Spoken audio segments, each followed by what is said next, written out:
Alright guys, welcome back. So I've made a little bit more progress. As you can tell, I've been a little busy with blue painter's tape. Basically, the painter's tape is kind of mocking up where I'm gonna gusset.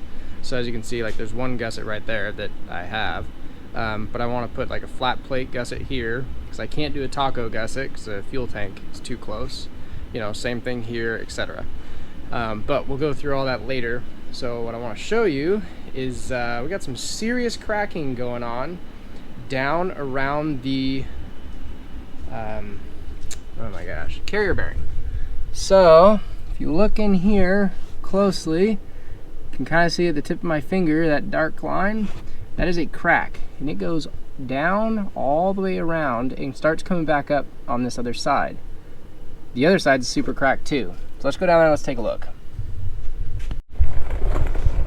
Okay, so here down underneath, right, front of the car is that way. So we basically have a whole lot of cracking happening right here under the carrier bearing, right? Starts here, goes up. We were just looking at this side.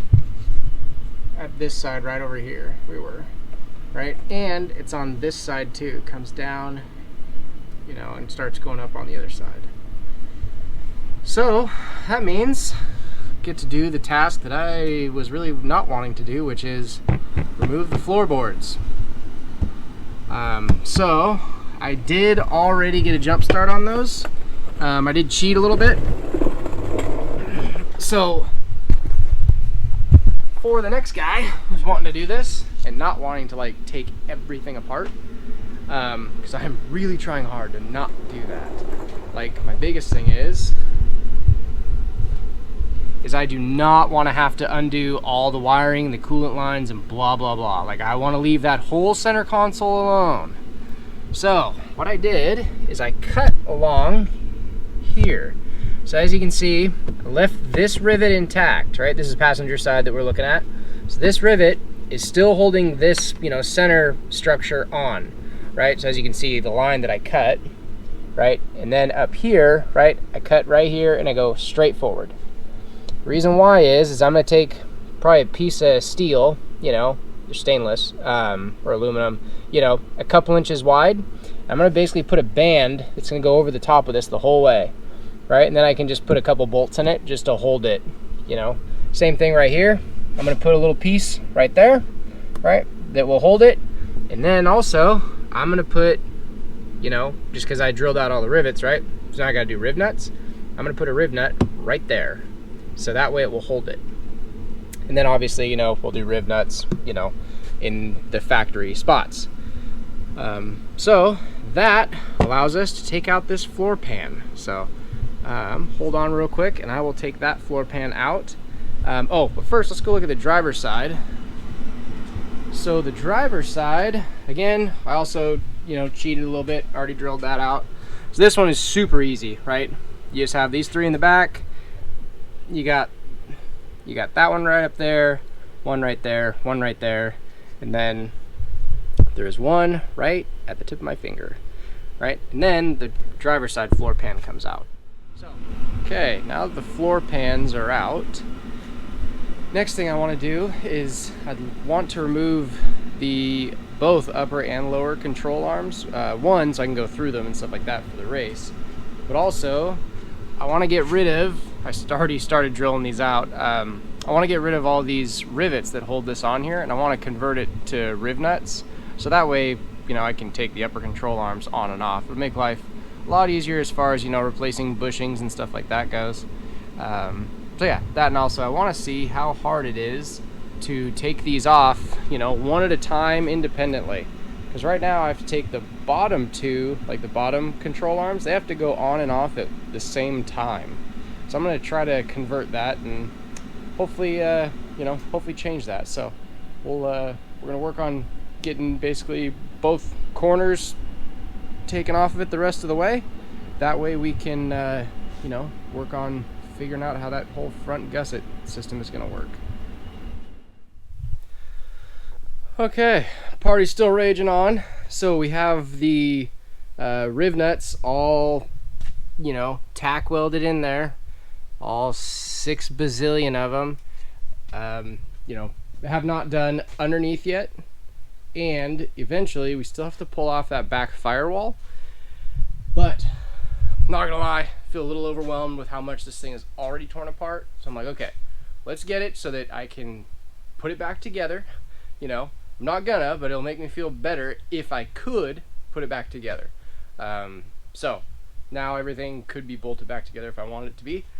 So next thing we're gonna do is the brake lines on the front control arms are actually riveted to the upper arm usually. So I want to put riv nuts in there. That way, if we need to swap these out during a race, it is possible to do without a drill. So you already saw how we did, you know, the riv nuts on the rest of the chassis. This is going to be no different. So I'm not going to bother boring you with that. I should mention, this little riv nut installation tool made life so much better. So it is a Astro, it's their XL riv nut driver. Don't know if you can see that or not. Basically it is Astro part number ADN38. I will drop a link down in the description below if you guys want to check that thing out. It made life way better. It was a lot easier because this job sucked, and it would have sucked a lot worse without it. Alright guys, party's raging on here. So all the riv nuts are now done. I'm actually going to start welding in the cross bracing, stuff like that in the chassis. So went and picked up this morning, went and got 20 feet of 1 3/4 DOM. It's a 095 wall, and I got a 10-foot stick of 1.5 095 wall. And then back there are 2 half sheets. One of them is 14 gauge, one of them is 12 gauge. So I was doing a lot of head scratching this morning, trying to figure out how I'm going to basically notch these tubes without a tube notcher. And as you can see, I managed to get it. So we're going to put one here, and then we're going to continue that back here, and then might do a diagonal right here, not sure, or I might just do a few corner gussets. But we need to go do the other side, and I found the coolest thing ever. Basically found a website that makes these, it spits out these little templates for free, F-R-E-E free. Basically you put in the details of the tubing, and you have to do a little bit of finagling with it because this is not quite the right size. It just needs to be scaled up a little bit. This was supposed to be 5.5 inches, and when I measured it, it was 5.05 inches. So I just basically screenshot it, copy and paste it into Microsoft Word, and then I was able to scale it up in Microsoft Word. Now, come over here to our tube. So on our tube, right, we have, I already traced it out and stuff. So pretty much you just throw this template on here, you know, wrap it around, you get your ends to line up nicely, you know, right, and then you can just trace it out. So when I measured the tubes on the Can-Am, it was 11 5/8 inches from like the innermost to the innermost. So I traced out my mouth on here, right? Then I used, hold on a second here.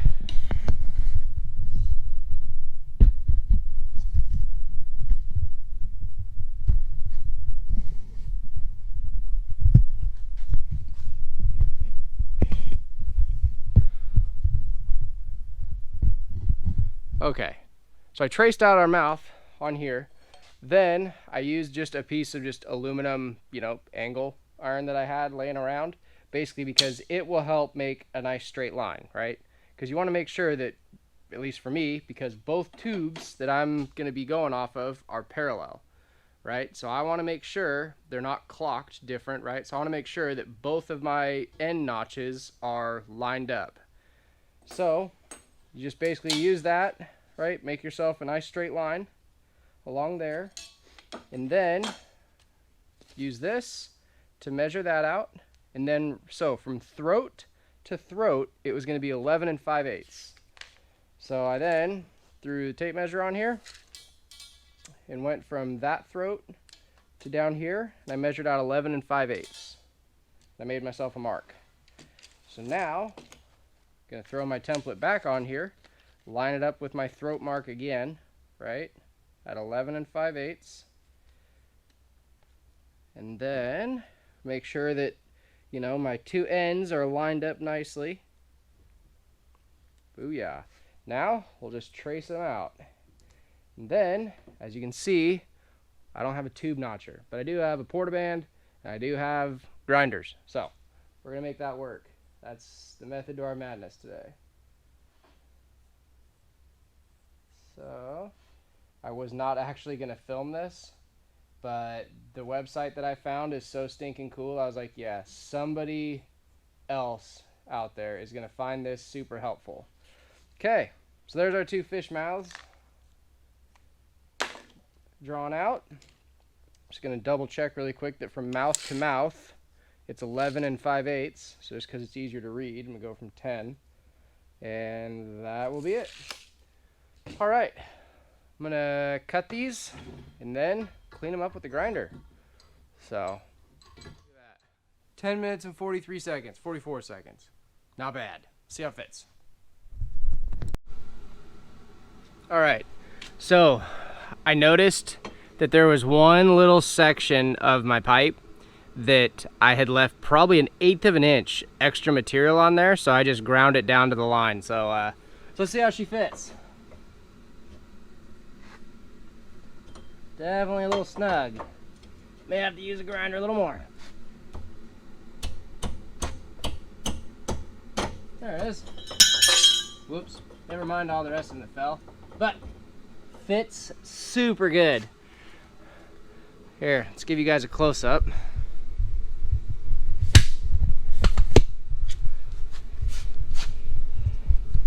So that is fish mouth number 3 or number 4 that I have ever cut in my life, and I'd say that's pretty dang good. So let's do the rest of them. Next up, we got to do the one that's going to go from the tube we just cut all the way back here to the back. So for that, I have to go print off another template, because the template I had was for that front bar. That front bar was 1.85 inches. Excuse me, the rear one is 2.5 inch diameter. So I'm gonna go print off another template, and we're gonna keep cutting bars, because this ain't that bad.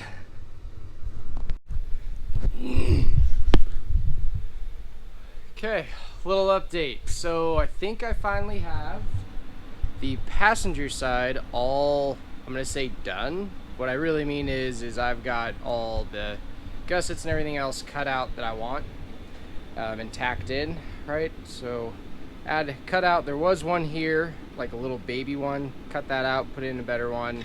Same thing right there. Got this up here tacked in for the shock tower support.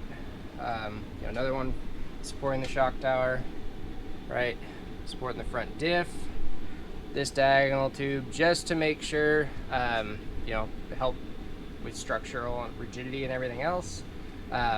Couldn't get this tube to come all the way up here into this corner, mainly because that part of the fish mouth would have covered my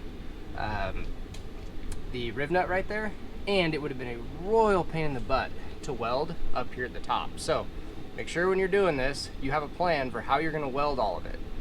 And for example, in an area like this, we have several pieces. I got what, 1, 2, 3 gussets all coming together in the same corner. You need to weld each one fully and completely before you add the next, right? So my plan is I'm gonna actually weld this one back here. I'm gonna weld this one completely. Then I'm gonna weld this one completely. So I'll take this tube out. This tube's not tacked in or anything like that right now. It's just sitting there, right? So then I'll put this tube in, and then I'll weld it completely, right? So that's kind of my plan for that.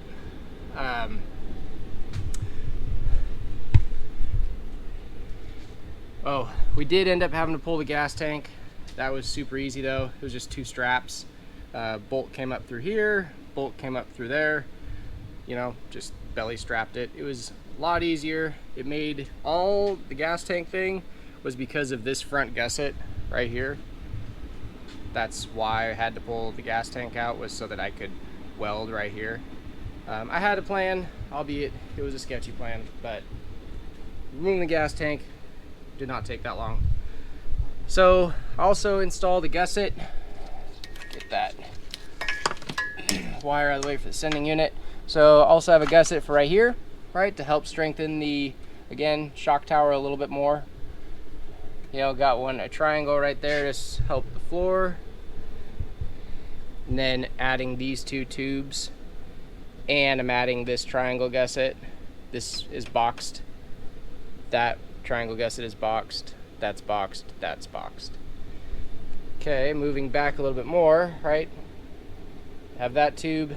These are just flat plate gussets that are on the bottom side, because we use this area under the seat a lot for storing, like recovery gear and stuff like that. Well, this side's mainly recovery gear. That side over there is like impact gun and stuff like that. So added this tube to match like a 2020, 2021 setup. So all of the tubes you see, well, this one, that one, that one are 095 wall. This one right here and this front one right there are 065 wall. Kind of figured that these 2 did not need to be near as stout, just because there's already so much tube happening around them that they don't need to be quite as stout. So got those. Also got, for back here, got this one cut out that will go right in here like that. And I got this one down here cut out that will go in here. Maybe like that, right? So if you look at the very back of it, I really cut a big radius on it, because I did not want it to completely seal up against the tubes, because there will be a lot of dirt and everything else that would collect, you know, like there'd be a lot of dirt and stuff that would like collect up in this pocket that it would create. So I wanted to leave the bottom of it open so that, you know, when I'm washing it, dirt and stuff like that can get out. So yeah, so that's what I got so far. Pretty much goal for today is I want to make the entire driver's side match. Already really close to having it matching. I just have like this front diagonal tube I gotta add and stuff to make it match, and then I just gotta clean up a couple gussets and stuff, just, you know, run them on the belt sander a little bit, just kind of get them all nice and cleaned up, ready to weld.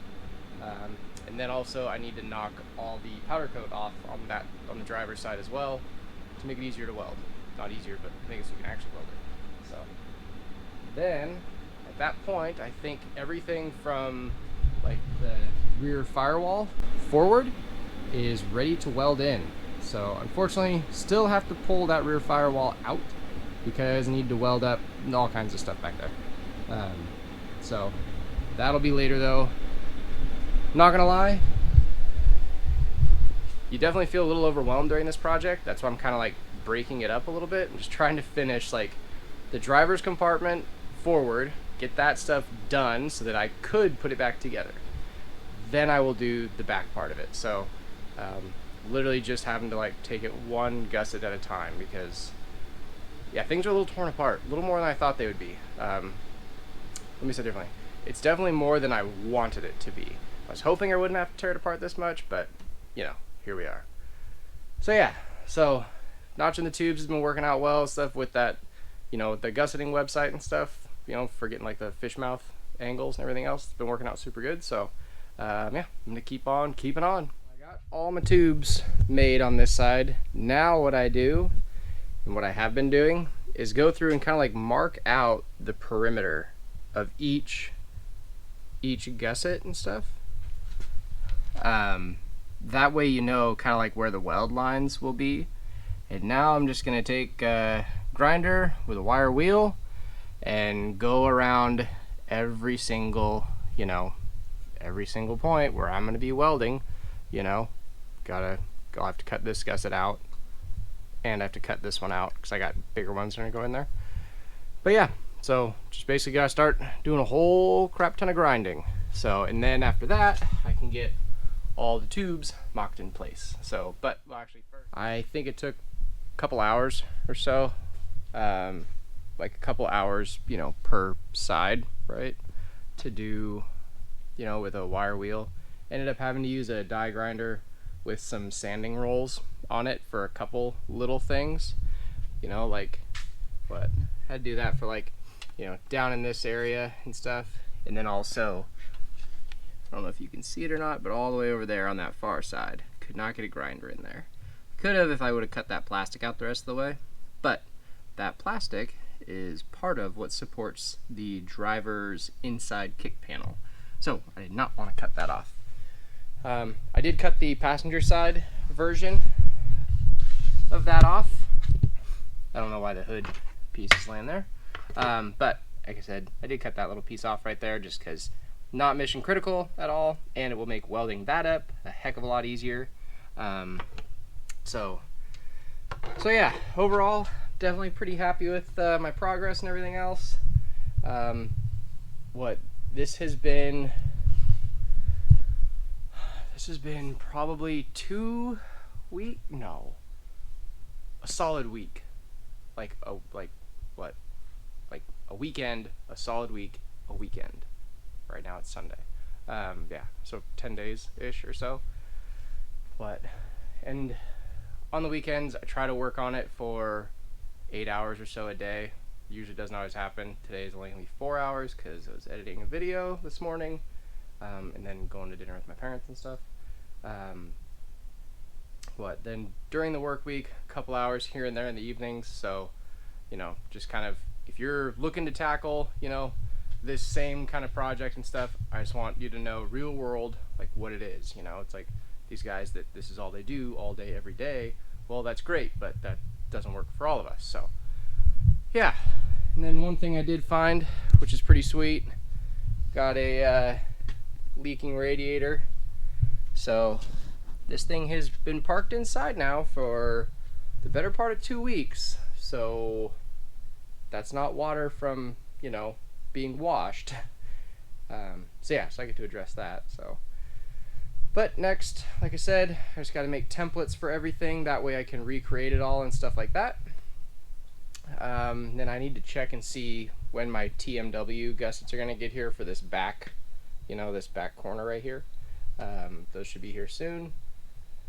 But, oh, we did order a Glasscraft dash, which I'm definitely super stoked about.